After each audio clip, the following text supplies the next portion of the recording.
জাতির পিতা বঙ্গবন্ধু শেখ মুজিবুর রহমানের নেতৃত্বে পাকিস্তানি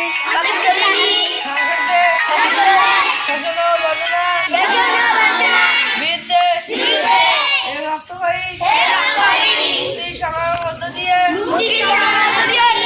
স্বাধীনতা অর্জন করেছে।